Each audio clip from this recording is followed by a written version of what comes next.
Good afternoon, or perhaps good morning or good evening, wherever you are. It's a great pleasure to welcome you at this seminar in the series of the Department of Epidemiology of the Harvard School of Public Health. And it is my distinct pleasure to introduce to you today's seminar speaker, Dr. Alpa Patel. Dr. Patel is Senior Vice President for Population Science of the American Cancer Society. She is the PI of two really important cancer prevention studies, 2 and 3 of the American Cancer Society, long-standing cohorts, and has a focus obviously on cancer epidemiology.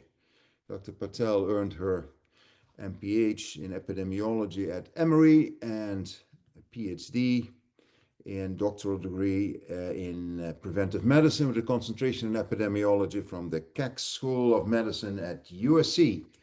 Dr. Patel, it is wonderful to have you, and we very much look forward to your seminar, The Science Between the Cancer Prevention Studies. May I have your attention for Dr. Alpa Patel? Thank you so much for having me, and it's nice to see so many colleagues that I've worked with over the years on the call. Let me just share my screen. So I'm going to just give you a very quick whirlwind history of about 70 years of our cohorts, with predominantly focusing on the last handful of years, both in the hopes of just educating you on some of the work that we're doing here through these studies at the American Cancer Society, but also hopefully to spark some potential collaboration in the future that goes beyond much of the work that we're already doing. For those of you, though, who don't know about the American Cancer Society, I did want to just start with briefly highlighting that we have three main what we call mission pillars. So evidence generation, of course, happens in the discovery or research pillar, but then we also do a lot of work that we consider to be actionable that we then bring through education and programs and services to patients through our patient support pillar, as well as work that has policy implications to support our advocacy arm of the organization known as the ACS Cancer Action Network, or ACS-CAN. So there's a lot of movement in the work and how we focus our work internally across these three pillars. Right now, as we're in the midst of just concerns about overall government funding around cancer and other research, I always like to also highlight that in the research pillar, we are the largest non-governmental nonprofit funder of cancer research. In the US, we have over $500 million in grants out right now. We do focus, while we do have some mechanisms for more seasoned investigators, most of our work is in helping to kickstart early career investigators with post-baccalaureate fellowships, post-doctoral fellowships, as well as early career awards. So I encourage anyone who is early in your career to look to ACS for funding opportunities. I'm not going to go into this, but I just wanted to, to highlight that we are also the only not-for-profit who has both an internal research program as well as, of course, that extramural funding arm. And so I sit in the population science program and oversee that, which is where our cohorts sit. So to jump in, the American Cancer Society, really, I'll draw your line to this volunteers. We have been able to, in a very cost-effective way, train and engage our community volunteers across the country to build really large cohort studies. Obviously, this is a Department of Epidemiology, so I don't need to go over what a cohort study is, but all of our studies do start with individuals who are cancer-free at time of enrollment. And we do have, pretty substantial numbers of individuals that have been recruited into these studies, totaling over 2.5 million individuals over the last 70 years. When I think and reflect on these studies, what really stands out to me beyond the size of the cohorts is the long-term follow-up that we have. Again, because we recruit through our volunteer base. So we're recruiting friends, family, coworkers, neighbors of volunteers of the organization. We have a really high retention rate for active follow-up. And so that has really allowed us to collect rich data, much like the cohorts that are at Harvard, nurses, health professionals, and others. It's really allowed us to collect longitudinally updated data over time. And from a diversity perspective, I think the geographic diversity is really what stands out to me in comparison to other cohorts, as well as the setting where cancers are diagnosed. So just over half of our cancers are actually diagnosed in true community hospital settings. So we have the opportunity to reflect on factors associated with cancer risk and outcomes in very much that community environment.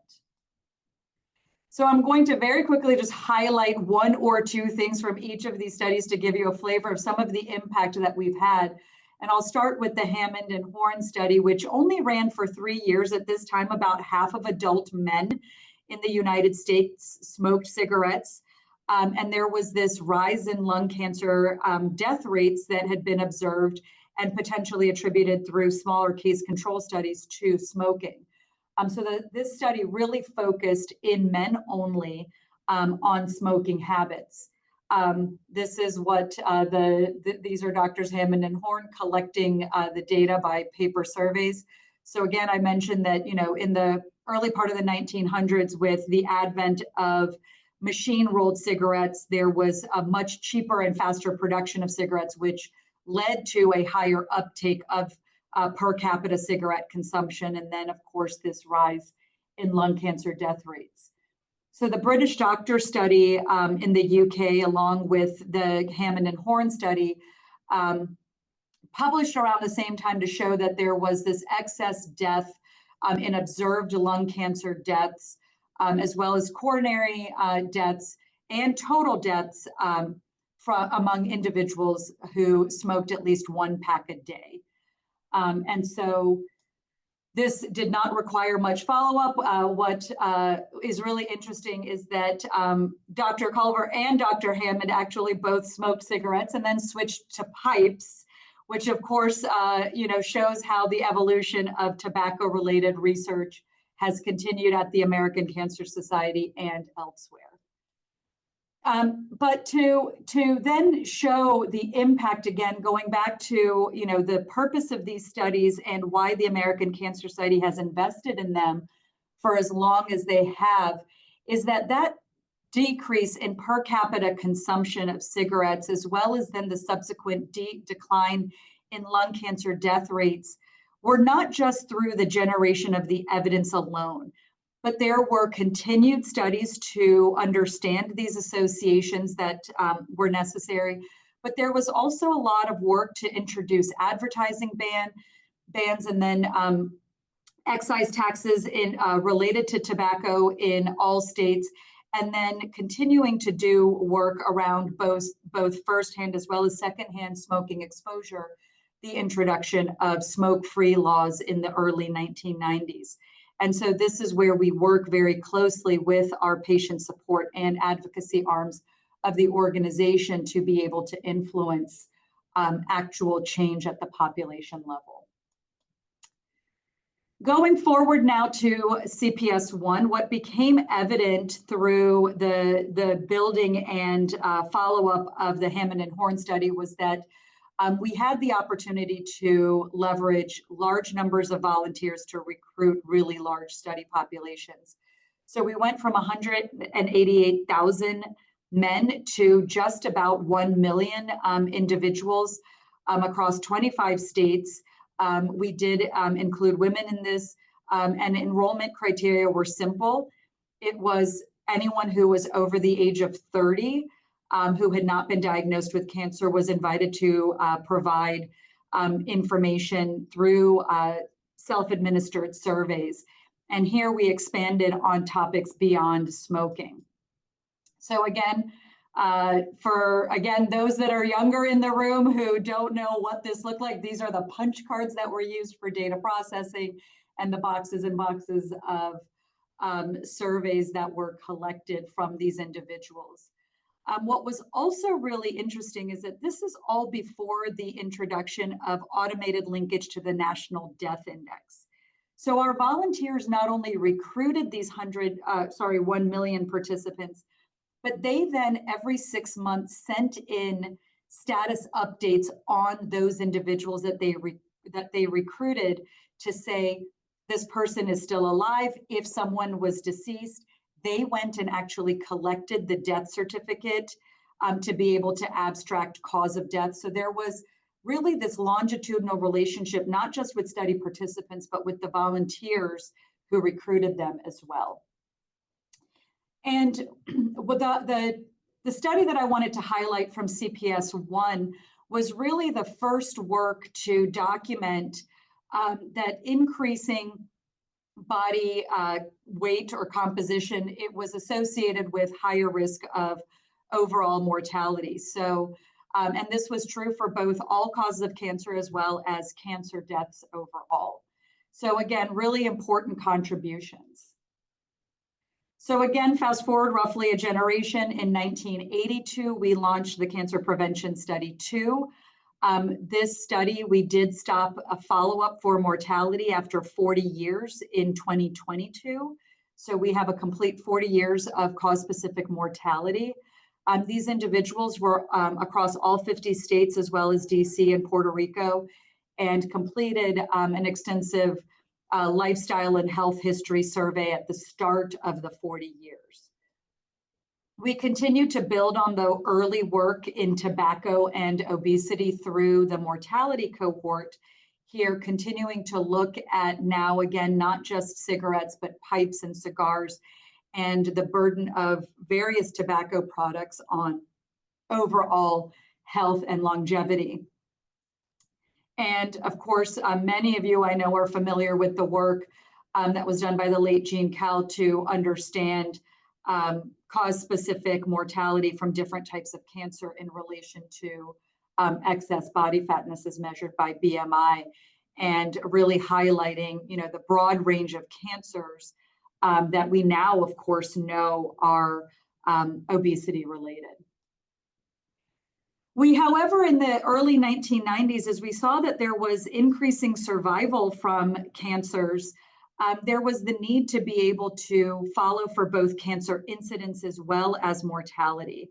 Mortality was no longer sufficient. And so a large subset of individuals in that 1.2 million cohort were invited, if they lived in one of 21 states with, at that time, high quality population-based cancer registries, were invited to join what we call the CPS2 nutrition cohort.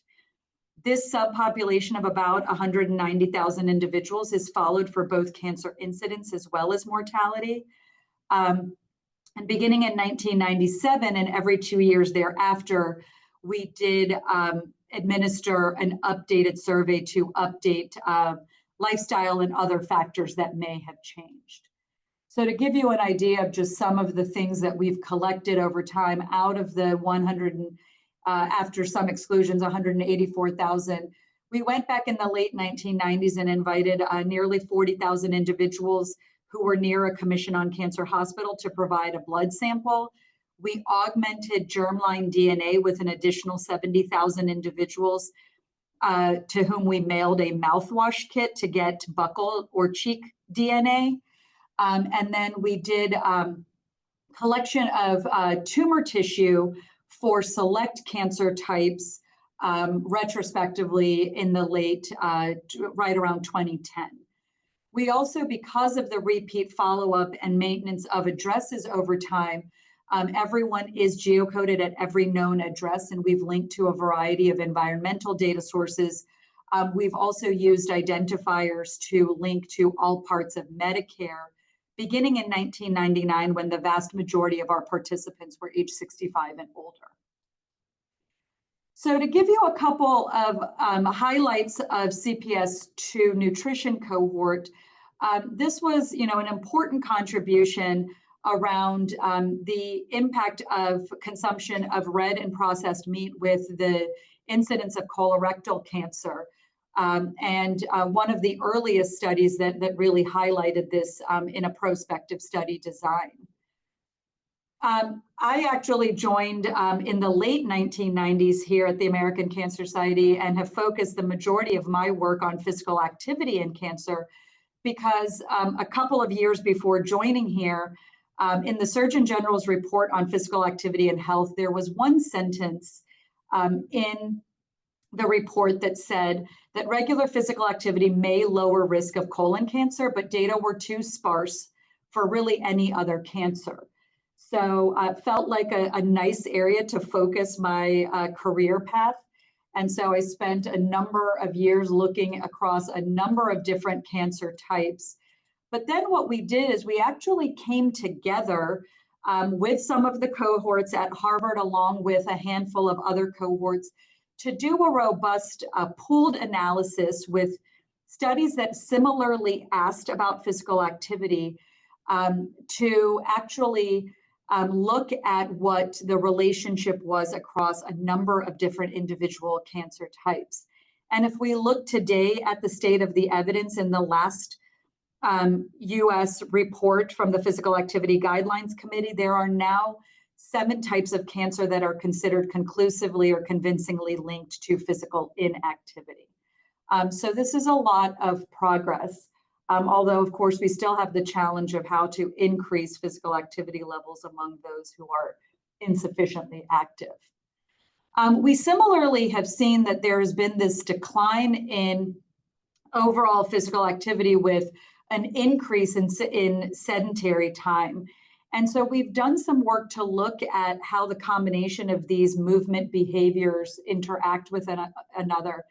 And I thought this was a really interesting paper that we were able to do in CPS2 nutrition cohort, where using isotemporal substitution modeling, we modeled that if you were highly active as measured by your moderate to vigorous physical activity versus low active, if you replaced 30 minutes of sitting time for either moderate to vigorous physical activity or even light intensity physical activity, we see a reduction in all-cause mortality risk.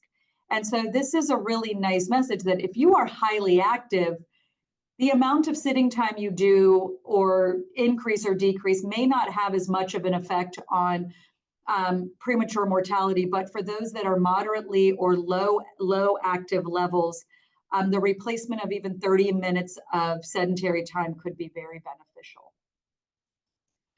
We also, again, to bring things circle, we're always evaluating the state of the evidence in our guidelines. This is some work that we did to show that the more you follow our American Cancer Society nutrition and physical activity guidelines, the better it is for you. So again, a nice take-home message: you don't have to strive to perfection, but the greater the adherence to the guidelines. So 0 to 2 is people who minimally may follow some aspect of our nutrition and physical activity guidelines. 7 to 8 are individuals who are highly adherent to all aspects of the weight maintenance, physical activity, diet pattern, and alcohol guidelines. But you can see this really nice dose response with overall mortality, and it more plateaus for cancer mortality. But in both men and women, there's a nice benefit where even partial or full adherence to the guidelines is important for overall and cancer-specific mortality. More recently, in the last handful of years, with all of the repeat data that we've collected, as well as the specimens that we've collected, this has really opened up a lot of opportunities to not only look at survival, but also to look at aspects of survivorship. The goal is to help individuals with cancer not only live longer, but live with a high quality of life as well.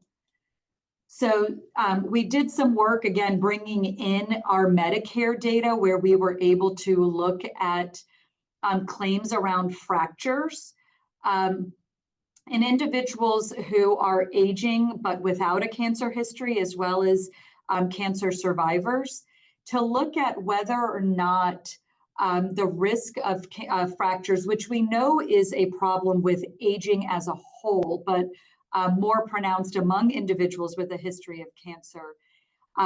Can we actually find ways to intervene to lessen some of that risk? And what we actually found is that individuals who engage in high levels of moderate to vigorous physical activity and strength training actually do have a lower risk of fractures. And so this type of, information can be really important in helping survivors work with exercise professionals, as well as we saw that, very strong association with smoking, that smoking cessation programs to be able to modify some of that future fracture risk.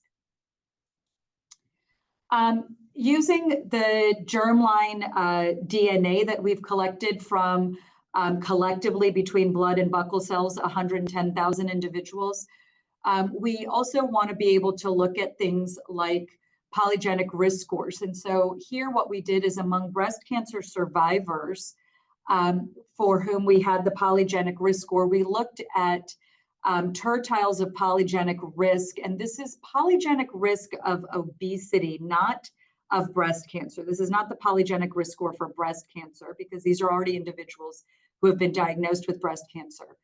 That we see that if you have a genetically higher propensity for obesity, that you are at a higher risk of mortality after a breast cancer diagnosis.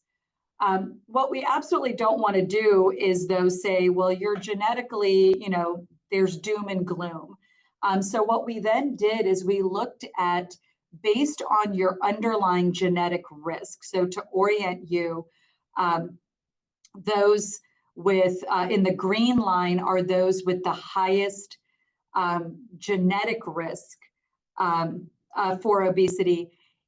If you walk, you may have to walk a little bit more per week, closer to 3 hours, to mitigate that genetic risk than if you are at low genetic risk. So again, a really actionable message that how do we take into account your genetic predisposition to survival, but then fold in opportunities to address that genetic predisposition through modifiable risk factors.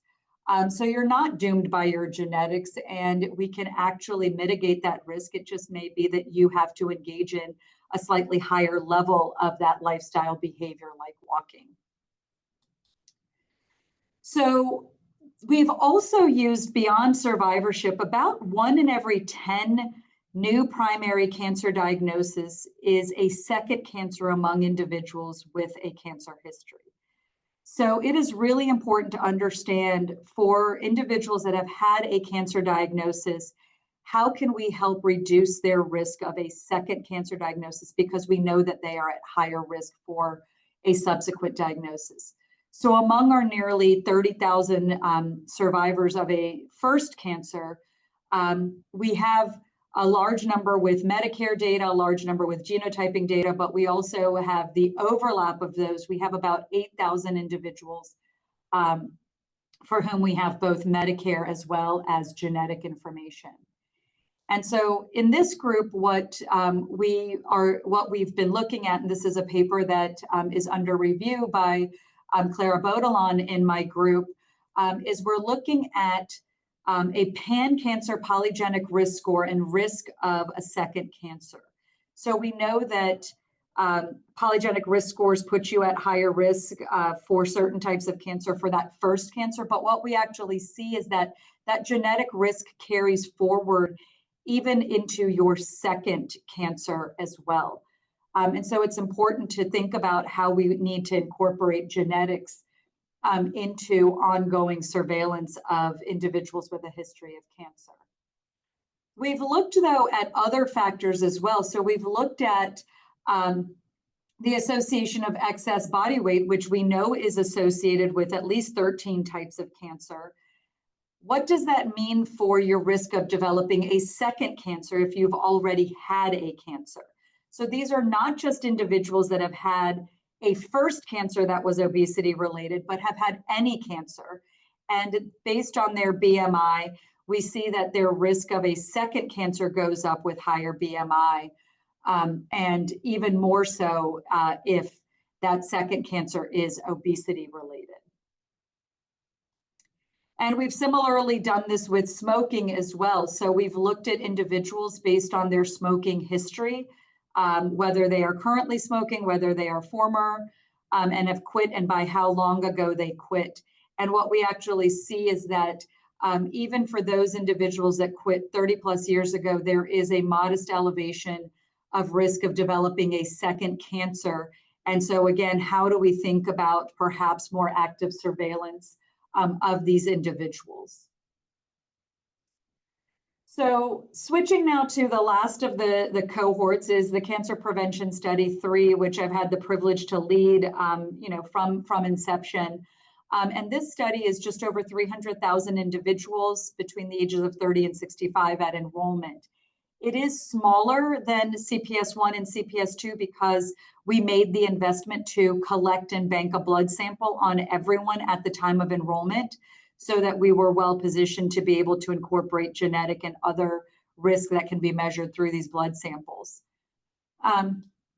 Of course, it's important to think about these generational cohorts from the perspective of new and emerging exposures. So if we look at CPS2, less than 20% of CPS2 participants had a BMI that would be considered in the WHO cut points of overweight or obese categories at age 18. About 50% of CPS3 participants are in those categories beginning at age 18. So we don't completely understand the lifetime health effects of having obesity over the life course and what that may mean. So these types of more contemporary studies will allow us to examine these. So CPS3, much like CPS2, we follow the entire cohort with surveys, long surveys, electronically or on paper. There are still individuals who don't trust computer-based surveys and want a paper survey. Every 3 years instead of every 2 to update those lifestyle and health history data points. But we've also done a number of things to embed various sub-studies into the cohort. So we have, for instance, like CPS2, we have geocoded all of our addresses and have linked to various built environment as well as other environmental pollutant databases. We are collecting tumor tissue. We're working to expand our tumor tissue collection to include endometrial and lung cancers as well.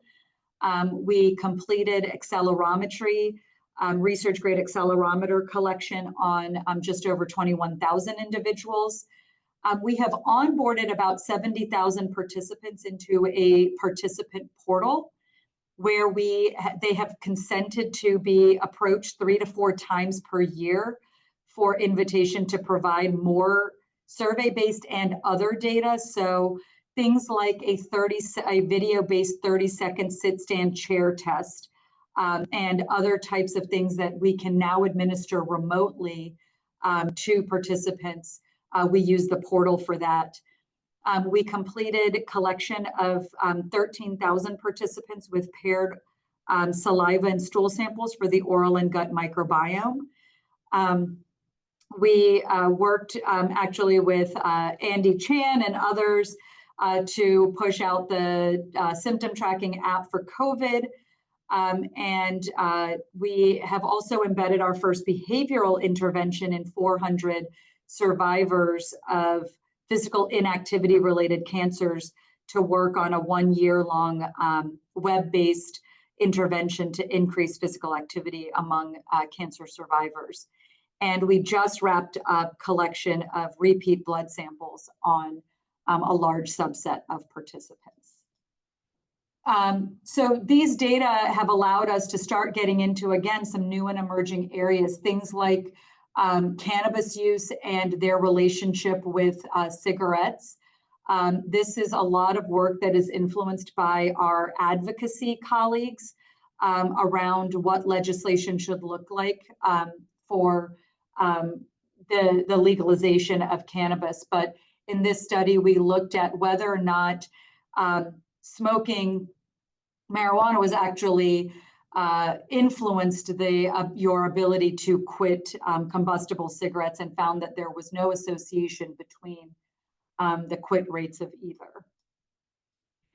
We've also been working in the space of multi-cancer early detection in a couple of different ways. And I want to just share a couple of these examples with you, because I think that this is a newer and far more novel use of these types of prospective data, where we've collected blood samples on individuals prior to a cancer diagnosis, but know that exact interval between blood collection and diagnosis. So this is some work I presented that's under review right now at ASCO about a year and a half ago, where we actually took samples from CPS3, where we know, in this blood draw window, when the blood was drawn and when a clinical or conventional diagnosis of cancer occurred. We know exactly to the day how many days included. And so the question becomes, could we detect cancer earlier than that conventional diagnosis? And what we actually found, even though we did not collect these samples in an optimal way, we used EDTA tubes versus Streck tubes, which affected the absolute detection rate.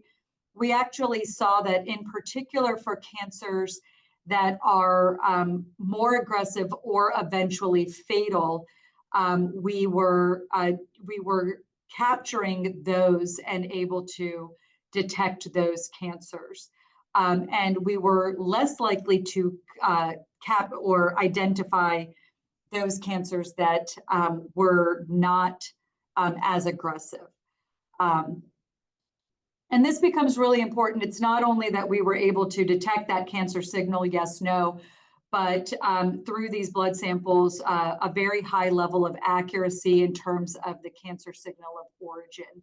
So for those that were within that first year, about 95% accuracy in terms of where those cancers were originating. And so this is some work that we're continuing to do, in large part through industry collaborations. We're also, though, working to understand, in this era of, it's probably not a matter of if, but a matter of when some of these multi-cancer tests get FDA approval and become more readily available. They're already available direct to consumer with a physician order. But who may benefit from these tests, and how do we think about risk of all cancers? When we think about individual cancer screening tests, we base our screening recommendations on who and how risk is impacted for breast cancer specifically, for lung cancer specifically, colorectal cancer specifically. But when we're thinking about multi-cancer detection, these are who is at risk of any type of cancer. And so is age alone adequate? And so this was some work that we did to actually understand 5-year absolute risk. And so the solid black line is, if we took just age alone, what the age curve from SEER looks like for males and females. But then if we add in smoking history, body mass index, and family history of any type of cancer, we actually can see that there's discriminatory power in absolute cancer risk.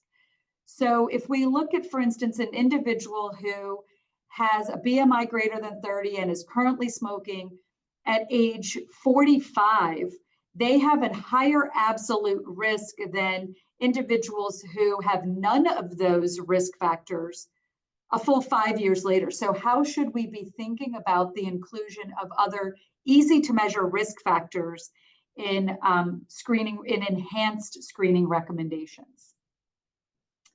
I want to just end then by talking about our newest initiative, which after some pilot work in late 2023, we launched last year. And that is a new study, our first focusing on a specific population but it's called Voices of Black Women. Historically, while we got incrementally better at racial ethnic diversity in our cohorts, we really looked at where there were significant gaps in representation in these types of large population studies. And there are other large initiatives underway to address other underrepresented minority populations. But so that was really why we are starting with Voices of Black Women. But our goal here is to really understand the combination of factors that contribute to cancer risk and outcomes in Black women to facilitate more focused opportunities for intervention in this population. So we'll go beyond those factors that are assessed in most population studies like comorbidities and lifestyle and environmental behaviors, but we'll really dig into social determinants of health and aspects of individual all the way to systemic racism and cultural and other factors as well. So our goal is to enroll 100,000 women into this cohort between the ages of 25 and 55. We are focusing on a younger cohort because the disparities are more pronounced among younger women. Similar to our other cohorts, no history of a cancer diagnosis, and they simply have to live anywhere in the United States. This study, unlike our previous ones, is entirely online through that participant portal. So I'd encourage any of you who know individuals who may be interested or eligible to visit voices.cancer.org. So I hope that, over the course of the last 40 minutes or so, I've shown you that the ACS cohorts have made and continue to make major contributions to advance cancer prevention, control, and survivorship. And, ranging from, of course, historically, our most significant contributions have been in the space of excess body fatness and smoking, but have ranged from, a variety of other factors.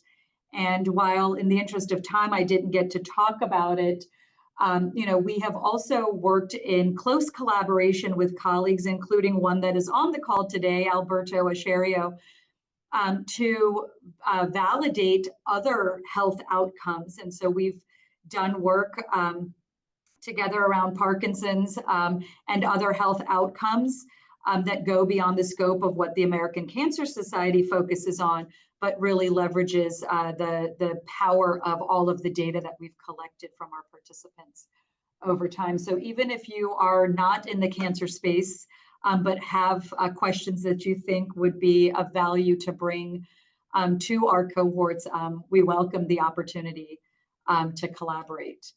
This is our entire group. We do all of our study and biospecimens management in-house. So about 60% of our team is actually our study management team. We're a pretty small group of 9 doctoral scientists and about twice that number of master's level epidemiologists. So we're always looking for opportunities for collaboration and partnership. And with that, I will stop sharing so that I can see individuals, and happy to take any questions. Dr. Patel, thank you really very much for this very impressive overview of really impressive work. It's wonderful to see from Hammond and Horn, from cigarette smoking to pipe, to the voices of Black women. It is really very impressive, and I congratulate you most sincerely and wish you, of course, the American Cancer Society as really a leader in the field. I am very pleased to open this for discussion, and I see Dr. Tim Rebeck. Tim, please go ahead.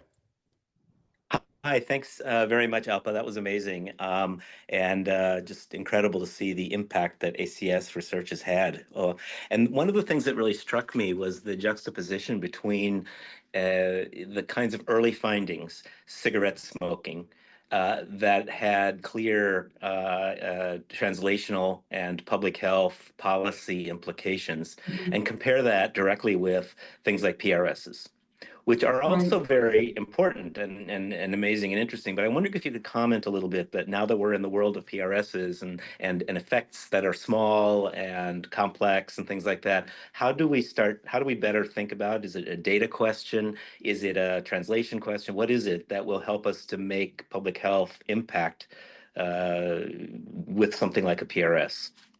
I mean, I think that it gets to precision prevention, right? I think that what we're seeing is that there is this appetite for people to, let's think about the direct consumer 23andMe and Ancestry and all of these different places where you can swab. And how do we help individuals understand, these are my genetic risks, but also to me, what's really exciting is some of those results that I showed about walking, right? It's as simple as, you are not doomed just because of your genetics. So how do we actually help people understand what that genetic risk means, but then how to mitigate those risks and how to think about what is optimal for my health, for disease prevention, as well as longevity, in considering both, we've talked about as epidemiologists, G by E interactions, but how do we actually translate that to the consumer of this information and help them make sense of it? And that's what I'm really hoping that we can move towards, with first understanding the genetic contribution, but then moving immediately to how do we help individuals understand what that may mean? How do we have guidelines evolve? Yeah. Wouldn't it be great to be able to say, well, general population, 150 to 300 minutes of exercise is great, but if you're at higher genetic risk of cancer, you may want to strive for that upper end because you carry this excess genetic risk versus the lower end. And if you're at low genetic risk, perhaps just try to get to the 150 minutes. But how can we help tailor that messaging better is what I'd love to see us get to as a community with the public. Yeah, it's no small challenge to do that, given how hard it is just to get people not to smoke. And now we want to have these very subtle conversations about risk and stratified impacts and things like that. Well, and if we think about smoking, behavior change, happened because of policy change. Right, exactly. Yeah. The impact of the policy work is why we've gone from 50% to just about 11% of adult smoking today. We've made it harder to find places to smoke in public, and we've made it more expensive for people to be able to buy those cigarettes. So, so I don't know that policy is going to solve some of these other issues, but how can we think about both policy and individual education and other strategies? Well, at least that's what ACS is good at. If anybody can do it, you probably can. Thank you. Thank you very much. Yes. Any further questions or comments for Dr. Patel? Can I take the liberty to ask a question? This idea of increase in cancer incidence among the young in certain area cancer, is that obviously it must be of a concern for you, and is the American Cancer Society working on that? Yes, so we are doing quite a bit of work, of course, through our extramural funding, but about half, for instance, with colorectal cancer is just one example, about half of our cases in CPS3 are among individuals under the age of 50. So having enrolled individuals between the ages of 30 and 65, the average age at enrollment was 47 years old. So we're able to look at breast, endometrial, colon, a number of different cancers, and look at early onset disease. Thank you. Thank you very much. I go to Karen Emmons. Karen, long time no see. Please go ahead. Yeah, hi, Alpa. Wonderful to see you. Thank you for such a wonderful, very comprehensive presentation. One of the things that I just was really struck with as I was looking at the whole totality of what you've built there is now building intervention research hand in hand with cohort science, which is really unusual. And I wonder if you could just say a little bit more about that trade-off, kind of how you're thinking about that, what you think might happen with that in the future.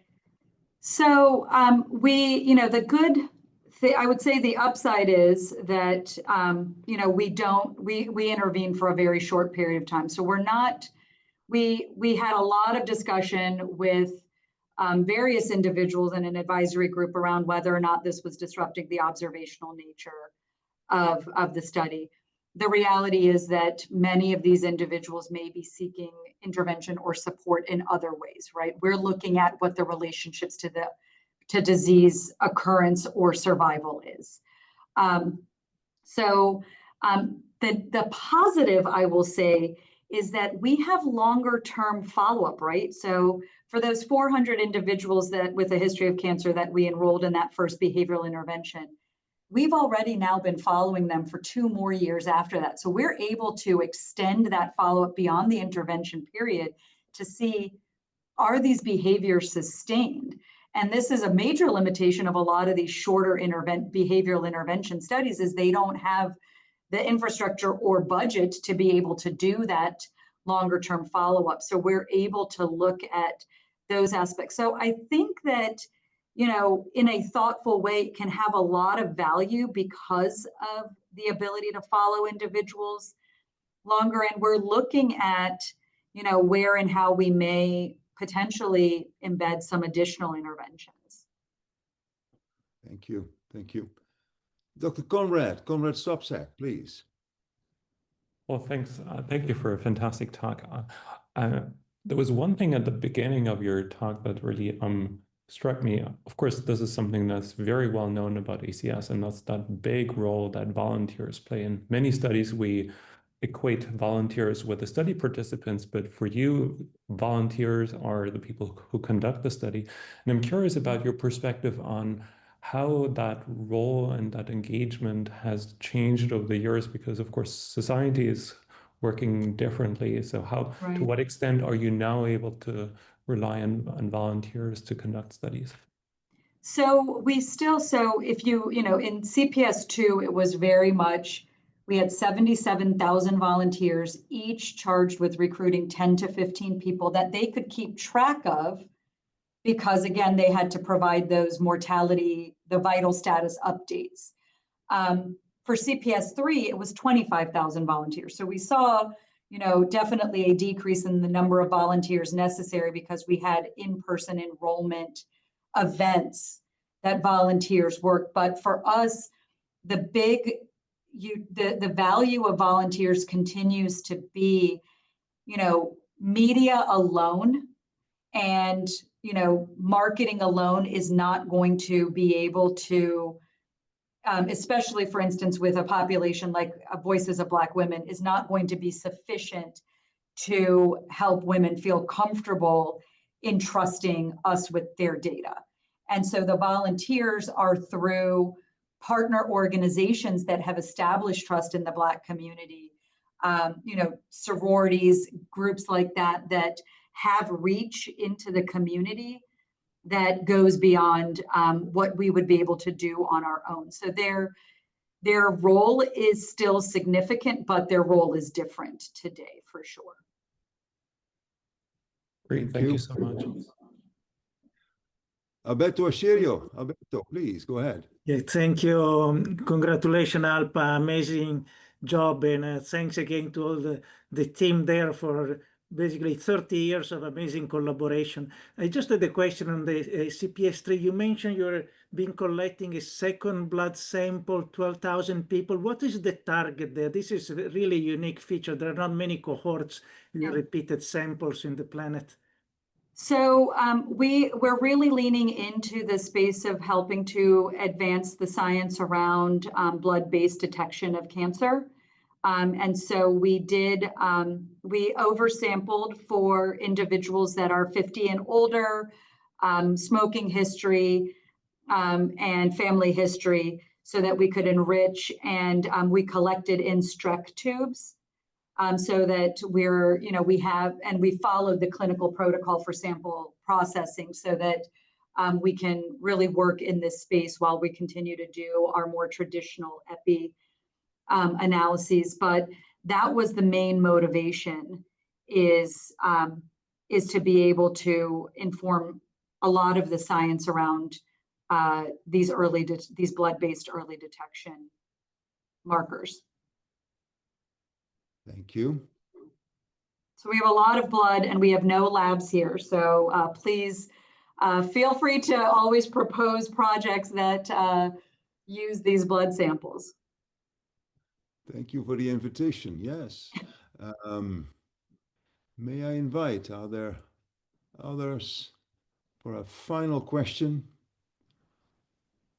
If not, that's good because we have to go and shift to teaching again. But Dr. Alpa Patel, I thank you very, very much on behalf of all of us for a brilliant, may I say, use the word yes, seminar.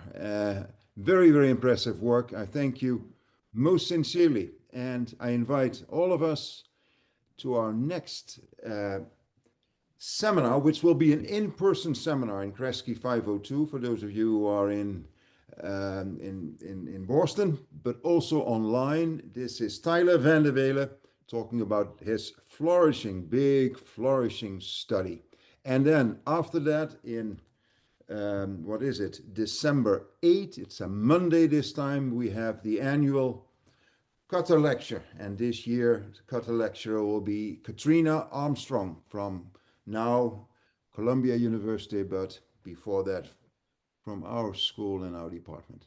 It's a great pleasure again to thank you, Dr. Patel, and I wish you all a very good remainder of the day. Thank you very much. Thank you.